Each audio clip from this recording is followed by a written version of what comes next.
Got a question like, you know, after you use a bait for a long time, are fish getting conditioned to it?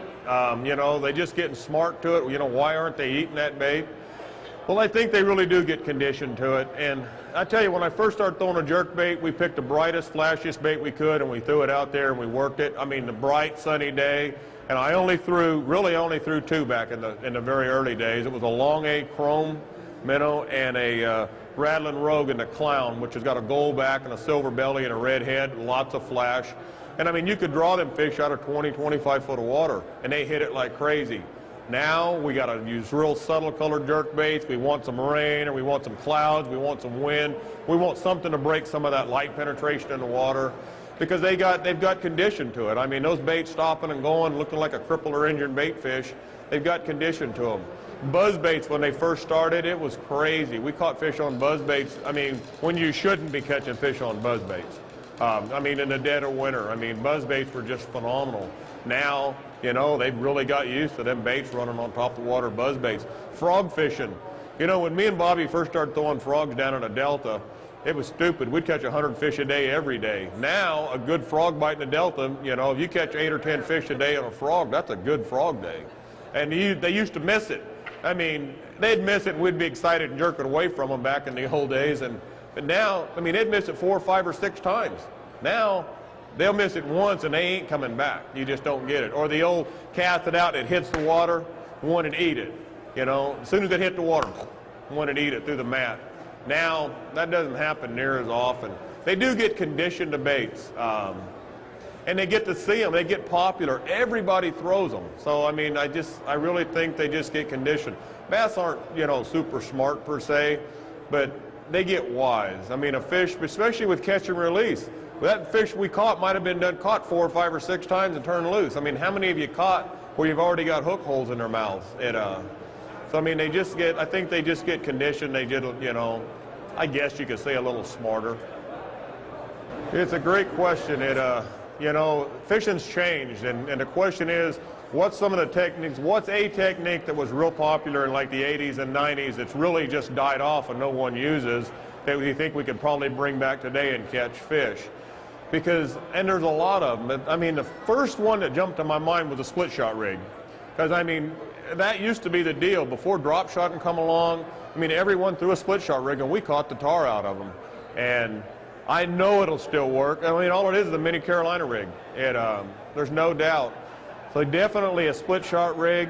Gosh, I'm just drawing a blank after that. You know, another bait that's died off is a grub. I mean, we used to fish a grub on a dart head. I mean, we caught so many fish on that thing, it was unbelievable. And you can swim it, you can fish it on the bottom. And, you know, we've all just got away from the, you know, the 5-inch Yamamoto Super Grub. I mean, it's a phenomenal bait.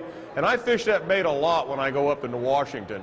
You know, we go up and fish the Columbia River. I mean, a super grub is my go-to bait up there, just a salt and pepper super grub on a 1/4 ounce dart head. But down here, gosh, I just don't throw it as much as I used to, and nobody really does. Guarantee it'll work. I mean, that's 2 techniques right there for sure that was super popular that have died back, with swim baits, you know, and drop shot. And I mean, drop shot has been so popular the last few years, and it catches fish. The cinco, I mean, my gosh, the cinco's come along, and it catches so many fish, it's unbelievable. But you know, I still throw a tube. The tube fishing's slowed down quite a bit, but I still catch a lot of fish on a tube. But all of our old techniques, they'll come around, but it seems like then something new comes out, everybody locks onto it. The fish haven't seen it, they're not conditioned to it, you know, like the Alabama rig. And everybody kind of gets hung up catching fish, you know, on this new technique. I mean, swim baits have fell back a little bit, like, you know, the 8-inch Huddlestons and the 9-inch Ospreys. And I mean, they're not getting thrown as much as they did a few years ago, but I'll tell you what, that Alabama rig, every boat out there is throwing it. So, but some of the old techniques, I mean, I know they'll come back and work. We just got to try them. You know, it's a pretty good question. Question is, do I ever throw a white jig or a shad-colored jig for bass? And you know, I don't. I mean, and I should, because I tell you, you know, many years ago I did. I caught a lot of fish on a white jig. You can actually swim it. I mean, you can fish it just like a crankbait, you know, and swim in it, and it works. And we also used to throw a bait called a matty. You know, it was basically a white jig with a a spinner blade attached to the hook, you know, with a little swivel over it, piece of heat shrink tubing. We call that a matty. We caught a lot of fish on that bait, and I haven't seen anyone throw a matty in, oh gosh, probably 20 years. But you know, I fished with an old guy with John Gann. John Gann throws a white jig with something chartreuse on the back of it, and he catches fish everywhere he goes. So I mean, I know it works. I just never do it. And I think of a jig, I think of a crawdad imitation, and I just don't do it. But I guarantee it will work. Question is, do I put, you know, weight on the Senkos? You know, I do, honestly, and I probably have one. I probably have one right here rigged with it, actually. I do. I nail weight them a lot. And the one I like is, I like the one that's got the little bit of a ball here on the out, because it's not as long. The nail's short. The nail's only like an inch long because you've got the weight out, you know, external. But I still got the same amount of weight. But if you put a long nail in there, it makes that whole part of that cinco rigid. You don't get the action. So when you put a shorter nail in it, like one like that that's got a little ball of weight on the end of it, and so the nail's shorter, and therefore you just get a lot more action out of your bait. But I fish this bait a lot. It's kind of like my go-to savior bait. You know, if I need a fish, I know I can pick a cinco up and catch one. And but I fish them without weights too. I mean, I really do. I fish a lot of weightless cincos. I do like wacky. You know, hooking them in the middle, we call it wacky. I do like wacky. It's just, you know, when that bait's going down and you got both ends of it kind of working when it's falling, twice as much action, and I think it just catches more fish. But you can't go wrong with a cinco. I mean, just about any way you want to fish it and just about any color you want to fish. I mean, they'll bite it. And, you know, my favorite colors is natural shad, baby bass, you know, green pumpkin or watermelon green pumpkin, pretty much greens and browns with one shad. But I've netted fish on every color they make, a lot of them. I mean, I've seen the yellow ones and the pink ones, and I mean the peanut butter and jelly ones, and they really all work. Just whatever you get, you know, your confidence in and your favorite. Cinco bait is a year-round bait. I mean, I fish it year-round. It always catches them.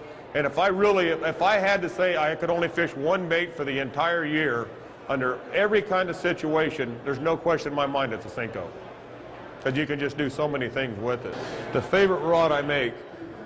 What's the favorite rod I make? Man, that is brutal tough. You should give me at least 5 or 6 choices. Gosh, if I had to say, I don't know. I mean, if I had to pick one rod, I'd probably grab my 736. My 736C, it's my frog rod / pitching stick. Just got a lot of meat to it, really super fast tip. I mean, I do all kinds of pitching with it. You know, if I'm fishing any kind of heavy cover, I go to it automatically. I mean, I can throw jigs on it, cincos on it. It's just got an all-around great tip. But it's just really hard to narrow it down like that, because I surely couldn't throw a rip bait on it and stuff like that. But if I was to quit building rods today, I would take about 20 736 rods and I'd stick them in my rafters and save them, because that's a rod I just couldn't do without.